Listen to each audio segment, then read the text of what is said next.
Étant donné que cette paracha de Kitetse, bien sûr, est toujours pendant le mois de Elul, elle a un message qui nous concerne à tous avant ce grand jour de Rosh Hashanah où on va être jugé.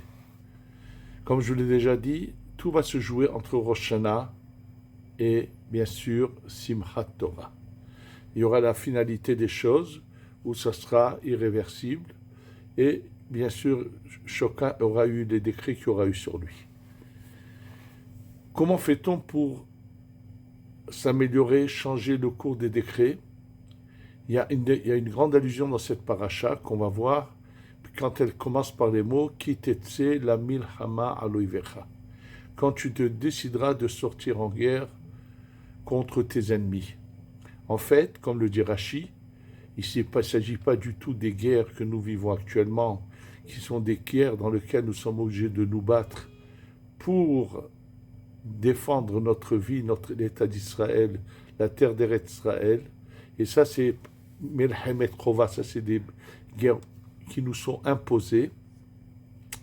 Mais il y avait quelque chose qui s'appelle Melchemet Harishut, où il décidait de sortir en guerre pour certaines raisons. Mais ce n'est pas des choses qu'on a vues spécialement dans l'histoire, donc c'est surtout que c'est un message qui nous concerne à nous. Et Hachem nous dit, sache une chose, si tu veux ne pas faire passer encore un Rosh Hashanah, Kippour et Sukkot sans que rien n'ait changé dans ta vie, il faut que tu te réveilles et que tu décides d'aller en guerre. Tu vas dire c'est trop dur, alors sache que dès que tu as la volonté de sortir en guerre, la suite c'est marqué Untano Adonai Beyadecha. Dieu va te le donner dans les mains. C'est à toi de faire un choix. Et ne pense pas que ça va s'arrêter là. Une fois que Dieu te l'aura donné dans les mains, le combat va continuer pour savoir faire le bon choix. C'est le début de cette paracha. Et la fin de cette paracha va nous rappeler ce que c'est Amalek, ce que c'est le mal, comment il se dévoile, comment il nous fait rater notre vie, chas v'shalom. Pour bien comprendre cette idée-là, je vais tout de suite vous raconter un témoignage que le Rav, qui est écrit, le Reka Nati, dans son livre, raconte une histoire de son époque. Il faut savoir qu'il y a eu des époques où il y avait des notions que nous n'avons plus aujourd'hui, qui savaient exactement comment les choses se passaient un peu là-haut. Ils savaient qu'à Rosh Hashanah, c'était le jour du jugement. C'est pour ça que beaucoup vraiment voulaient, par exemple, il y avait des coutumes où la veille de Rosh Hashanah, ils jeûnaient. Ensuite, les 2 jours de Rosh Hashanah, ils restaient en jeûne jusqu'à la mi-journée. Et comme toujours après Rosh Hashanah, il y a le Tzom Gedalia, ce jour de jeûne en souvenir qu'on a tué, que a été tué le Gedalia. Donc, il faisait plusieurs choses qui pouvaient les éveiller, et ils savaient que la finalité se jouerait la nuit de Hoshana Rabbah. Alors, qu'est-ce qu'ils faisaient pour savoir quel a été le jugement qu'ils ont eu là-haut pendant cette période? La nuit de Hoshana Rabbah, qui est déjà après le 15 du mois, donc c'est le 20 du mois de Tishré, la lune n'apparaît pas au début de la nuit, elle apparaît à partir du milieu de la nuit, il y a la pleine lune qui va vers le matin. Alors il y avait une coutume qui était de monter dans des endroits sombres, sur des toits, de se déshabiller totalement et de se regarder à la lumière de la lune et regarder l'ombre qui en ressortait. Et là, en regardant l'ombre, si il se passait des phénomènes, si c'est le cas qui est mentionné là-bas, il s'est ramené qu'il faisait ça pour savoir quels ont été les décrets. S'il voyait le corps en entier parfait, ça veut dire tout serait bon pour lui. S'il voyait qu'un membre qui n'est pas vital manquait, ça veut dire qu'il y aurait des graves problèmes, maladies ou d'autres. Et eux savaient comment interpréter ces visions, ces choses qui se transmettaient, qu'ils connaissaient, et que Dieu préserve celui qui voyait son ombre sans la tête. Ça veut dire que malheureusement, le décret sur lui a été décrété qu'il allait cette année quitter le monde. Et là, dans le livre du Rekanati, qui d'ailleurs, ce que je vous dis, est ramené dans les écrits du Harizal, c'est lui qui ramène cela, et il explique pourquoi juste cette nuit-là de Hoshana Rabbah, ce phénomène se passe, il explique pourquoi, et lui ramène toute l'histoire d'un quelqu'un qui, au milieu de la nuit, donc il monte sur le toit, il se déshabille, et à sa stupéfaction, il est stupéfié, une stupeur, il voit son ombre, mais sans la tête. Ça veut dire qu'il allait quitter ce monde cette année. Dès qu'il voit ça, il est tellement ébranlé, il se rhabille tout de suite, il descend de nouveau dans le lieu d'étude ou de prière, et il va devant l'arche où il y a les Sifrei Torah, le Echal, et il se met à pleurer, à demander pardon à Kadosh Baruch Hu. Il fait une tchouva, mais totale, et après, il veut quand même s'assurer que Hachem aurait accepté ses pleurs, ses remords et son regret. Il remonte de nouveau sur le toit, il se déshabille, et là, Baruch Hachem,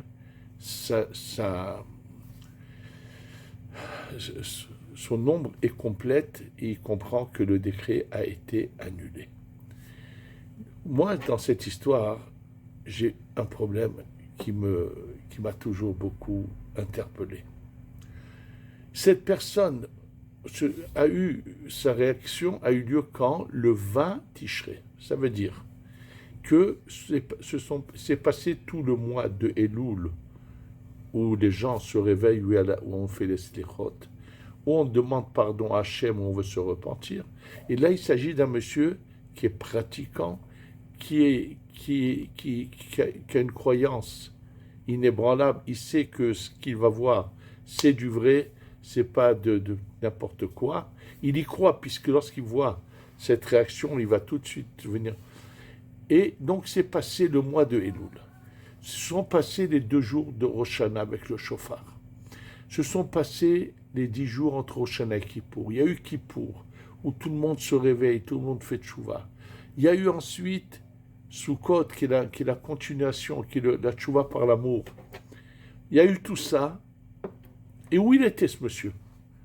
Et voilà que, lorsqu'il voit, il monte il était sûr que lui, il aura une année parfaite. Et c'est que lorsqu'il voit cela, que tout d'un coup, ça le réveille. Où il était pendant toute cette période? C'est ça qu'il faut comprendre. Alors, je vais revenir tout de suite à cela et l'expliquer, mais pour l'expliquer, ce sera en même temps la manière d'expliquer le début de cette paracha et la fin. Je vais vous citer ce que la Gemara dit dans Masechet Chagiga.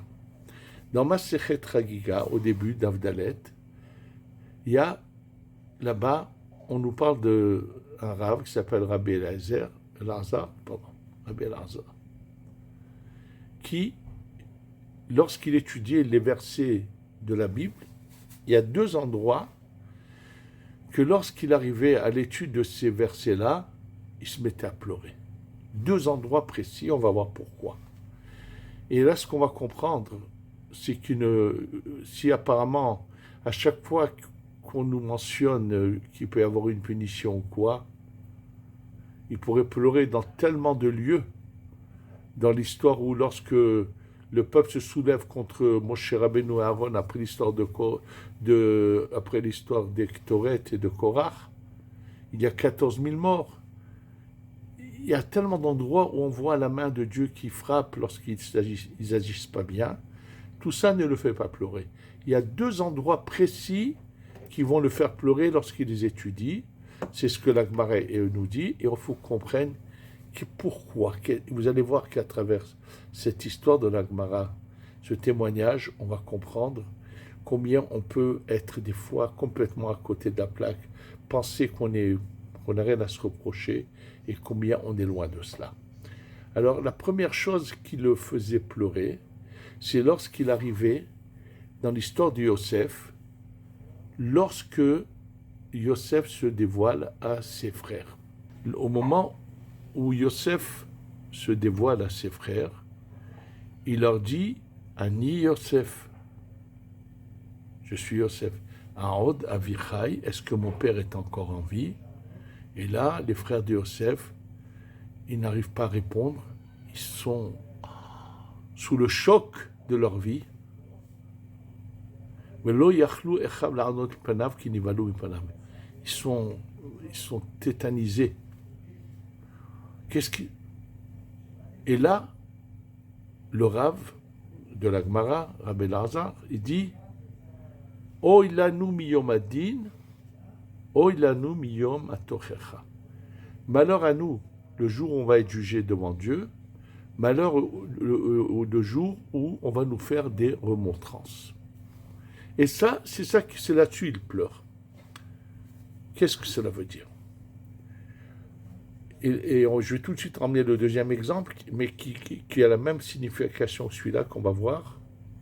C'est qu'en fait, les frères de Yosef, comment ont-ils fait cette action de vendre leurs frères? Qu'est-ce qui s'est passé?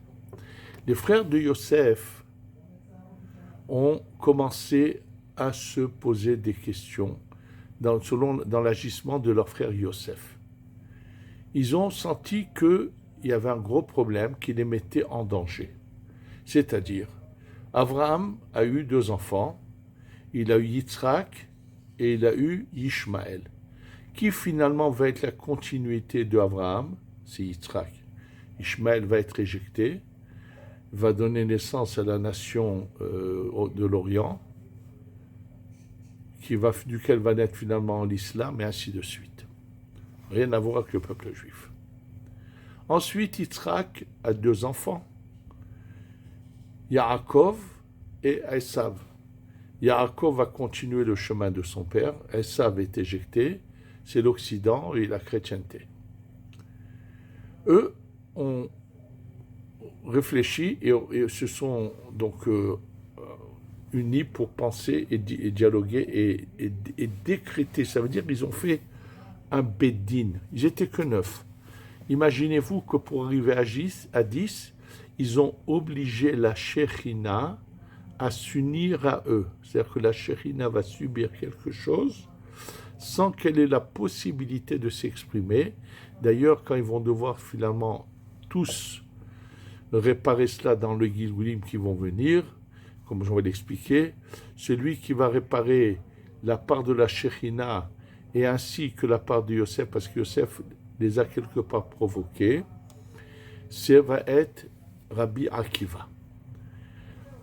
En fait, eux sont arrivés à la conclusion que Yosef est en train de manigancer derrière leur dos, que lui sera le seul à continuer après Yaakov, et eux vont être éjectés comme Ishmaël ou comme Esav. Ils ont dit, il nous met dans un danger spirituel, c'est-à-dire que nous, c'est comme si il nous condamnait à mort spirituellement, qu'on ne continue pas, nous et notre descendance, le peuple d'Israël. C'est à cette conclusion qu'ils sont arrivés. Et donc, ils ont dit, il faut qu'on applique, si quelqu'un veut te tuer, tu le devances et c'est toi qui le tues avant que lui te tue. Donc, les frères de Yosef ont fait une sorte de réunion de din Torah. Ils ont fait un jugement selon la Torah, selon l'enseignement qu'ils ont reçu de leur père. Et ils sont arrivés à la conclusion qu'il est passible de mort. Ils voulaient d'ailleurs, oui, le tuer. Et finalement, ils se disent, bon, même qu'il est passible de mort, on va faire autre chose. On va l'envoyer ailleurs. Et donc, notre danger ne sera plus là. Ça sera nous qui allons continuer le chemin de Yaakov, de Avraham, Yitzhak et Yaakov. Et s'il manque une tribu, on va pouvoir la compléter. Chacun va faire que au niveau des sphères, ils pensaient qu'ils pouvaient remplacer la part de Yosef, ce qui était faux. Ils n'ont jamais compris qu'il est au-dessus d'eux et pas au-dessous d'eux. Ils auraient pu le comprendre s'ils avaient compris les rêves qu'il leur a dit. Bon, et donc, eux, ils ont pris un décret pensant qu'ils ont agi selon la halakha. Et là, qu'est-ce que fait Yosef pour les emmener à la compréhension que toute leur vision était fausse? Yosef ne veut pas juste, il veut que eux comprennent qu'ils ont eu une erreur dans leur calcul, dans leur manière de penser. Qu'est-ce qu'il fait? Il les oblige à emmener Binyamin. En les obligeant à emmener Binyamin et qu'il veut le retenir, et puis il a un argument. Votre frère Binyamin a volé le gobelet du roi, du vice-roi. Donc, c'est la loi dit que quelqu'un qui vole, comme ça, il reste esclave. Et eux se battent. Quel est leur argument? Leur argument est que tu as raison. Il mérite, puisqu'il a volé, il mérite son châtiment. Mais le problème, c'est qu'il va avoir une conséquence néfaste. C'est que Yaakov, leur père, en voyant que Binyamin ne revient pas, il va avoir un arrêt cardiaque tout de suite et il va quitter ce monde. Et eux disent à Yosef, regarde, c'est vrai que Binyamin, puisque tu l'as attrapé, comme on dit, la main dans le sac, il devrait rester ici esclave, mais on a un problème. Ça va causer également la mort de leur père et que c'est pour cette raison qu'ils lui demandent de changer le décret, que Yehuda lui est prêt à rester à la place de Binyamin et ainsi de suite. Et là, à ce moment-là, Yosef sort un argument qui va les tétaniser. Il leur dit, je suis Yosef. Et quelle est la question qu'il leur pose après? Aod Avichai, est-ce que mon père est encore en vie? Mais de quoi il parle? Ils viennent de lui dire, ils sont en train de discuter avec lui, d'expliquer que pour quelle raison ce monsieur, qui ne sait pas qu'il est leur frère Yosef, doit avoir une autre attitude vis-à-vis de Binyamin pour éviter la mort de Yaakov. Donc, quelle est cette question que pose Yosef à Od Avichai?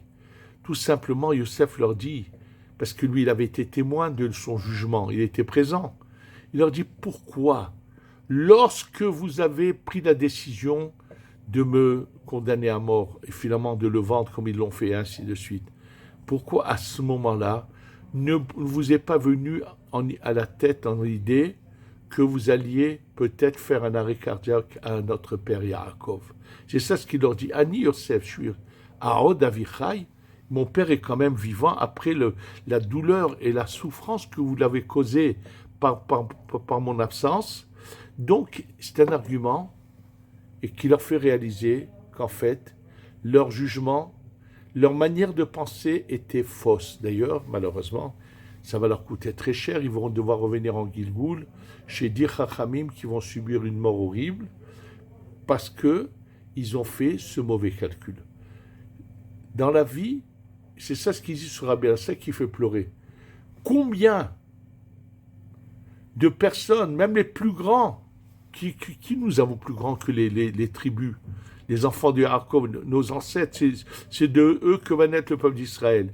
Des lumières dans la Torah, ils ont reçu toute la Torah de leur père, c'est des saints. Et quand même, à un moment donné, ils ont fait une erreur qu'il ne fallait pas faire. Ils avaient quelque chose qui les concernait, qui les touchait, et ils n'ont pas compris que leur frère était arrivé plus haut qu'eux, était arrivé si haut, et que c'est pour ça que Yaakov, pour leur transmettre son enseignement, passait par Yosef, parce que lui les avait dépassés. Et non pas comme eux s'imaginer pour que lui il veut être au-dessus de nous, et ainsi de suite. Ça veut dire que quelle que soit la personne, quelle qu'il soit, peut avoir une manière de voir qui n'est pas la bonne.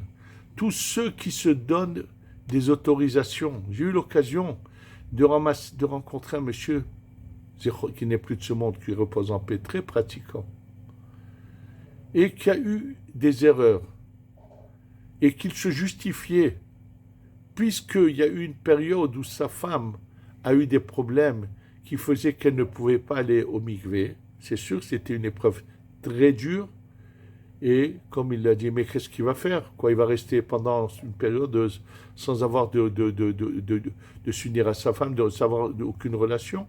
Donc, quelque part, il s'est donné des tolérances qu'il ne fallait pas. Que Dieu préserve. Je ne parlerai pas de la suite avec cette personne. Il faut le savoir. Il y a des fois des épreuves qui sont difficiles. Mais Hachem, Dieu n'envoie jamais une épreuve que la personne ne peut pas surmonter. Et là, il faut le savoir. Cet enseignement, c'est ce que te dit, et le courage de te remettre en question et d'aller en guerre contre ton Yetzer Hara. Et là, peut-être, tu vas finalement prendre conscience que toute ta vision, elle est tordue, que tout ce que tu crois qui t'est permis, tout ton agissement que tu fais qui n'est pas le bon, pour tel ou tel prétexte ou tel, c'est quelque chose qui est faux. Tu n'as pas le droit de faire ça. Il faut se remettre en question. J'ai juste d'entendre quelque chose de semblable d'une personne qui est maniaque dans l'hygiène, dans tout ce que vous voulez, et qui est capable d'imposer à son partenaire des choses insupportables, et cette personne, elle est persuadée qu'elle a raison, alors qu'elle est complètement à côté, c'est le 14. Donc, chacun a ses défauts dans lesquels il doit se remettre en question. Et d'ailleurs, regardez la suite, c'est dans cette même page de Gemara, ce même Rav, quand il arrive à un autre sujet, le fait également pleurer. De quoi s'agit-il?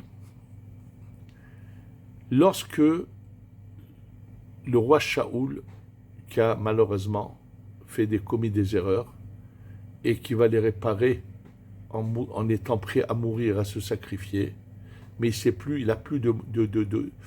plus à qui s'adresser pour être guidé, décide, alors, lui qui avait combattu toutes ces femmes qui par la sorcellerie dialoguaient avec les morts, il avait combattu cela. Finalement il se déguise, il fait chercher s'il y en a encore qui sont en vie, et il y a 2 femmes qui sont encore en vie, et lui vient sous un déguisement. Pourquoi? Il veut qu'elle rentre en relation avec le prophète Samuel, Shmuel Hanavi, qui n'est plus de ce monde, pour que lui puisse poser ses questions, qu'est-ce qu'il doit faire, parce qu'il est conscient qu'il a mal agi vis-à-vis du roi David et qu'il a commis des erreurs. Alors lorsqu'il se met à dialoguer avec ces femmes-là, elles font ce qu'elles font dans leur sorcellerie. Elles sont ces 2 femmes, et subitement elles ont comme une sorte elles sont vraiment terrifiées, et elles disent la phrase suivante: Elohim ra'enu minad. On a vu des dieux monter de la terre.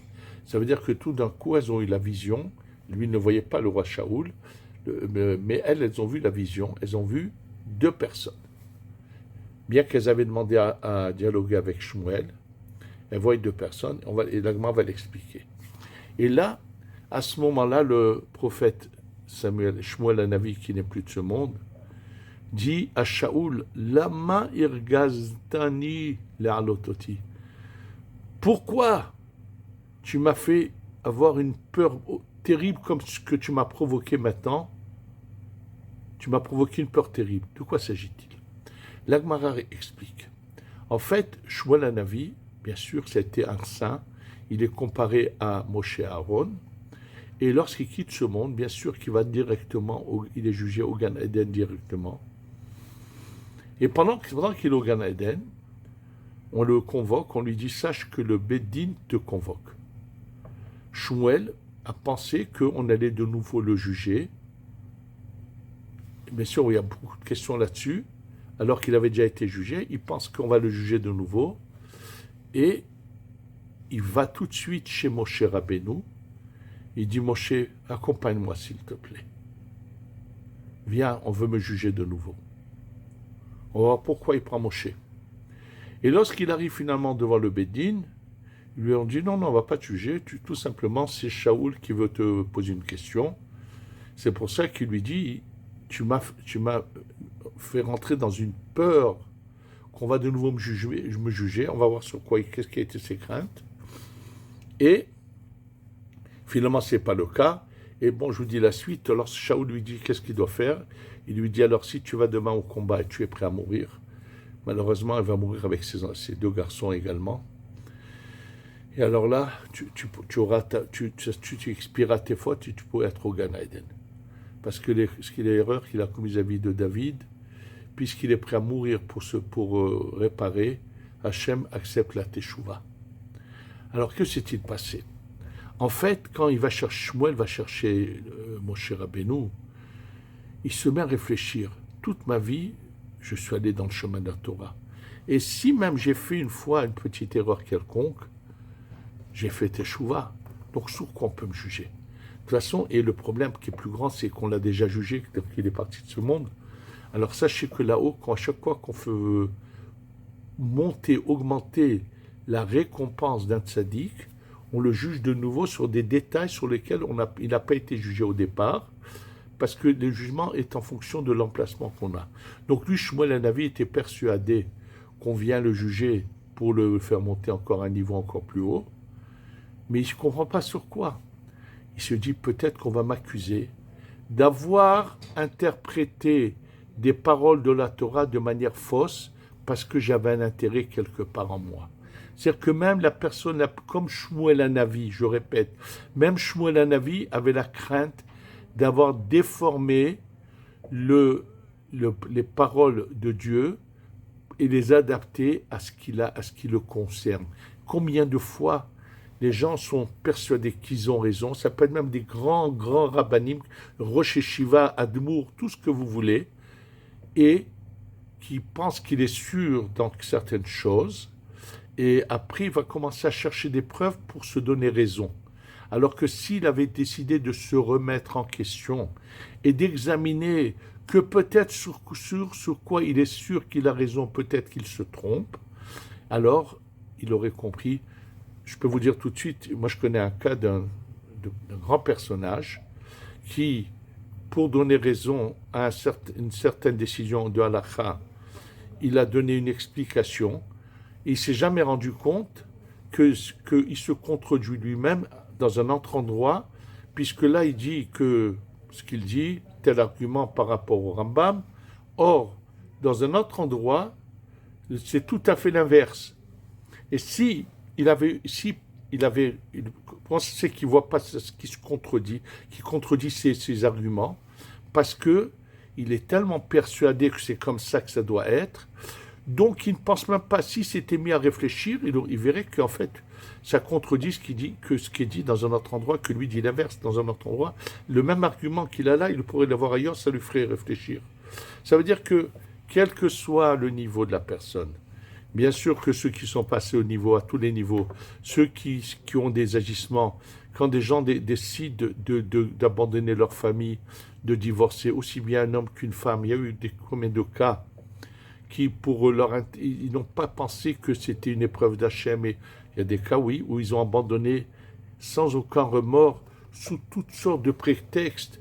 Je ne pouvais plus continuer à vivre avec cette femme, elle me faisait ci et ça, et puis il se trouve des tolérances pour aller voir ailleurs, et ainsi de suite. Ça peut être l'inverse aussi, je dis. Ou dans d'autres cas. Le problème, c'est lorsqu'ils vont arriver là-haut, on va leur dire, mais regarde, tu dis n'importe quoi, on va leur prouver comme l'avait fait Yosef. Et là, Rabbi Elazar, il dit, tout le temps que je suis dans ce monde, je peux réparer. Mais qu'est-ce qui se passe si je fais une erreur?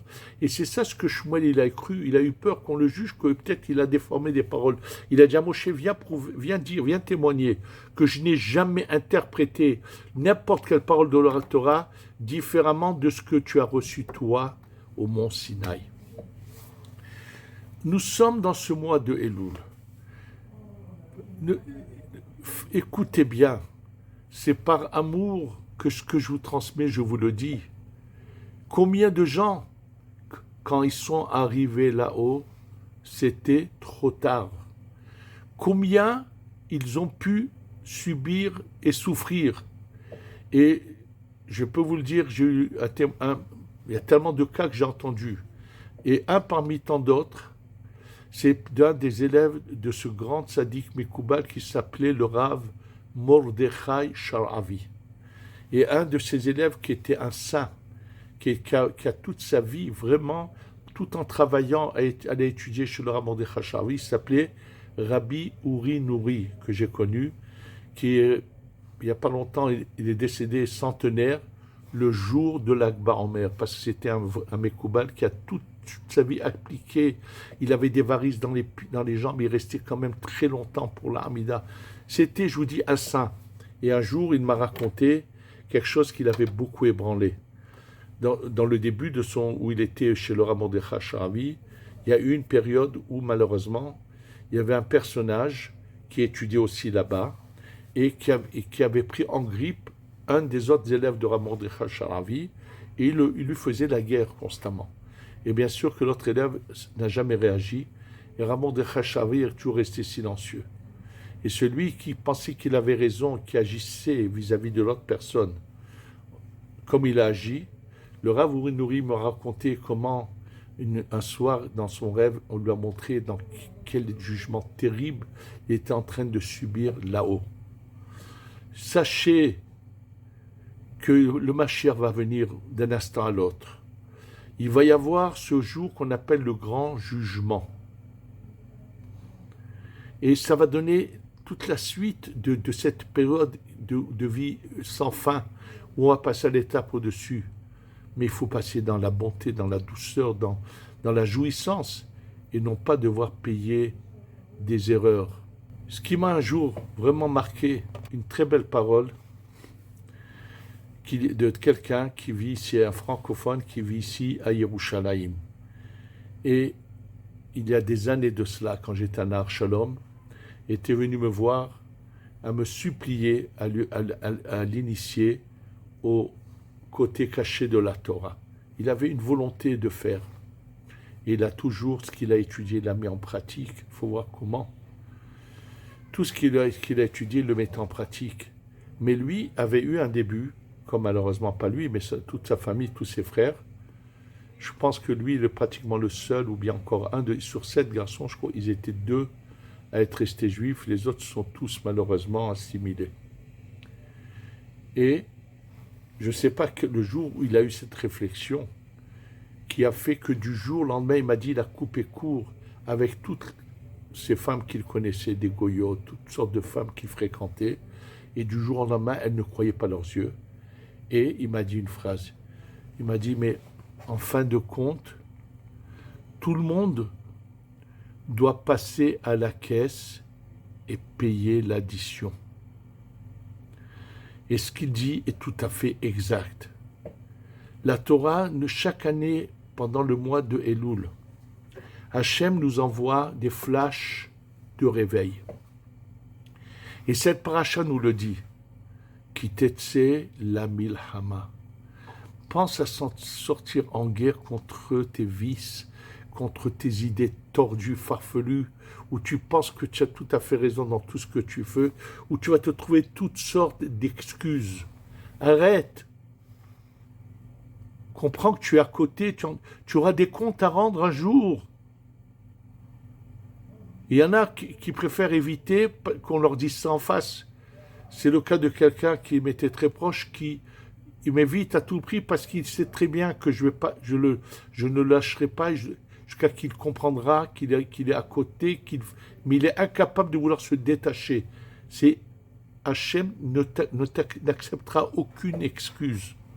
Il n'y a aucune épreuve qui est insurmontable. Donc, il faut arrêter de se trouver des excuses à un agissement qui n'est pas celui de la Torah. On est à 2 pas, je vous répète, la venue du Mashiach. Donc, il va y avoir des comptes, tout le monde va rendre des comptes. Il va y avoir ce grand jugement. Et là, Torah te dit, écoute, et la volonté de te remettre en question et de faire tchouva. Mais Hachem va t'aider, Untano, Hachem va te donner dans les mains. Mais même après ça, que tu auras fait tchouva, que tu te donné dans les mains, ne sois pas sûr que tu vas pas être touché. Comme de cas, je connais de gens qui ont fait tchouva et qui finalement sont tombés. Et c'est le cas de la suite où c'est marqué, si tu vois dans les femmes une femme, une prisonnière, et après elle va te donner, que Dieu préserve, un enfant qui va se rebeller, et ainsi de suite. C'est le message, il se trouve au début de la paracha, il se trouve à la fin de la paracha. Amalek te tourne la tête. Amalek te met des doutes. Le mot Amalek, sa valeur numérique, c'est ça fait qui te met des doutes. Tu commences à te dire, mais non, regarde, il essaye de t'embobiner. Il te fait croire que tu peux servir Dieu, mais tu n'as pas besoin d'être aussi brûlant, de le faire avec tellement de cœur. Et puis c'est pas vrai, c'est par hasard que ce qu'on t'a raconté, c'est pas la main de Dieu, c'est du hasard, ça c'est. Ou bien te faire croire que des unions que la Torah interdite, oui, j'ai été fait comme ça. Tu te trompes bel et bien, tu as nullement été fait comme tu le crois. C'est faux.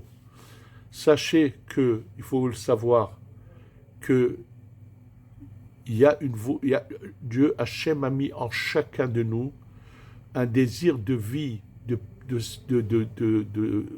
parfait, de perfection, à l'image de Dieu, qui fait que tout le monde peut enlever le mal qui est en lui.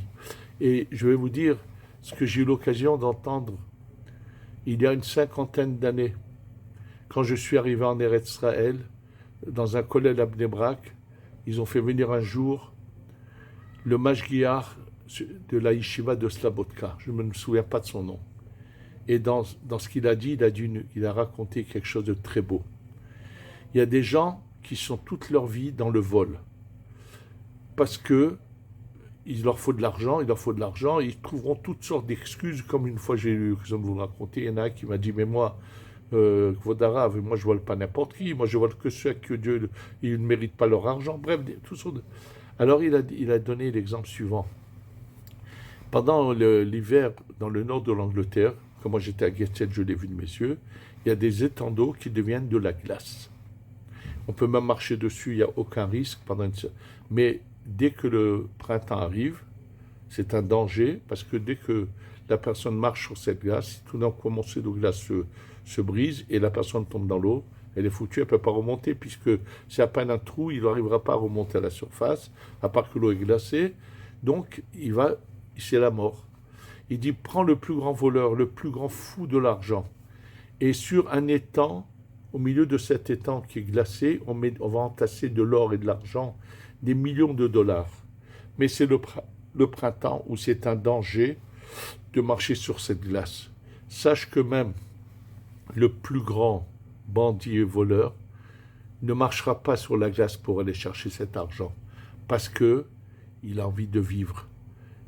S'il marche et qu'il meurt, à quoi ça sert l'argent? Cette envie de vivre, c'est une envie que Dieu a mis en chacun, mais aussi d'avoir une vie selon ce que l'Aneshama désire, sans aucune chose qui soit pas bonne. Et Hachem donne cette force à chacun.